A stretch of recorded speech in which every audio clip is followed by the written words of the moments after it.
오늘은 영법 교정 두 번째 시간으로 킥에 관한 이야기를 해보도록 하겠습니다. 지난 시간에는 영법 교정의 시작은 몸의 자세, 즉 유연성 자세를 올바르게 잡는 것으로부터 시작하자는 이야기를 했었습니다. 오늘은 두 번째 이야기로 실제로 아이들이 수영하는 모습을 보면서 어떤 부분을 어떻게 교정해 나가야 하는가를 확인해 보도록 하겠습니다. 이 아이의 경우는 거의 일반인들이 수영하는 모습과 비슷합니다. 실제로 수영을 한 지 오래되지 않은 아이입니다.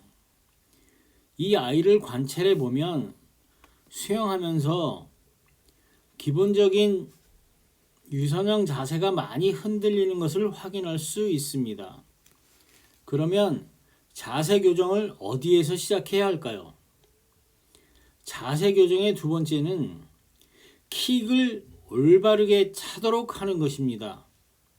물론 이 아이는 머리도 흔들고 팔도 올바른 방향으로 돌리지는 않고 있지만 킥을 제대로 차게 되면 1차적으로 허리는 고정됩니다.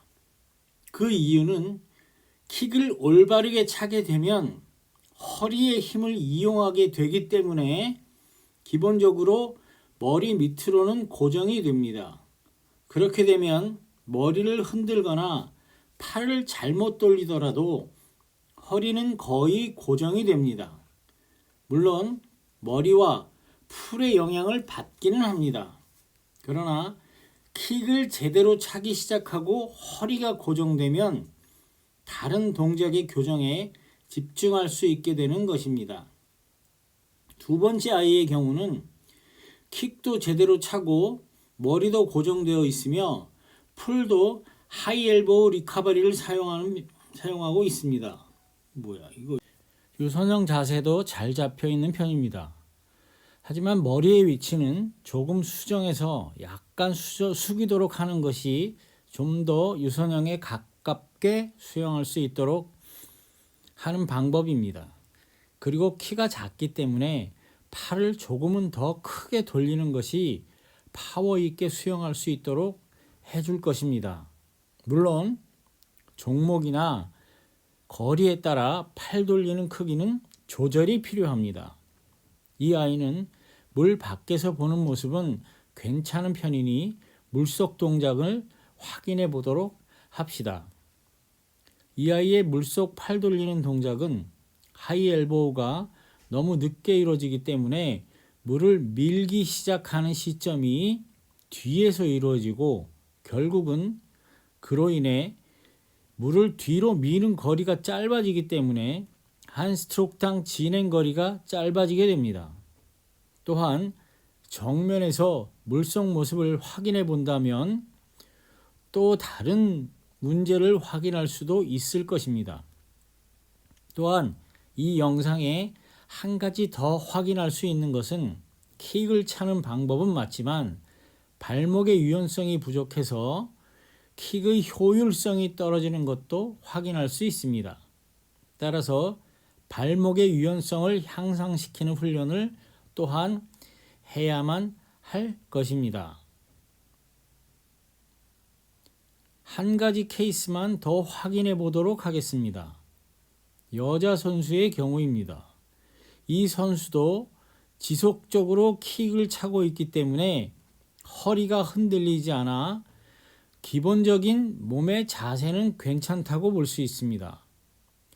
호흡도 양쪽으로 할 수 있는 능력이 있으며 풀의 리커버리도 하이 엘보우를 사용함으로써 물 밖에서 확인하는 동작은 그런대로 괜찮다고 보입니다. 다만 수영하면서 오는 모습을 보면 팔의 물속 스트로크가 지나치게 밖으로 나가는 것을 볼 수 있습니다. 팔의 물속 동작이 지나치게 밖으로 나가게 되면 스트로크의 효율이 떨어질 뿐만 아니라 어깨에 부담이 가서 오랫동안 수영을 하면 어깨에 부상을 당할 가능성이 농후하기 때문에 안쪽으로 돌릴 수 있도록 수정할 필요가 있는 것입니다.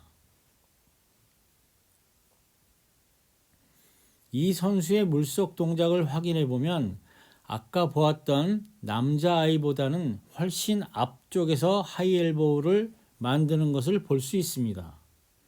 좀 더 나은 모습이라 할 수 있지만 팔을 뒤로 밀어내는 파워는 남자아이보다 약한 모습이 보입니다. 또한 시선을 지나치게 정면을 향함으로써 몸이 약간 물속으로 가라앉도록 만들게 됩니다. 따라서 머리를 약간 숙이도록 하는 것이 좋습니다. 발목의 유연성도 괜찮은 편이기는 하지만 아직은 모자라서 발목의 유연성은 어느 정도 필요할까요? 아마도 핀이 휘는 만큼은 필요하지 않을까요?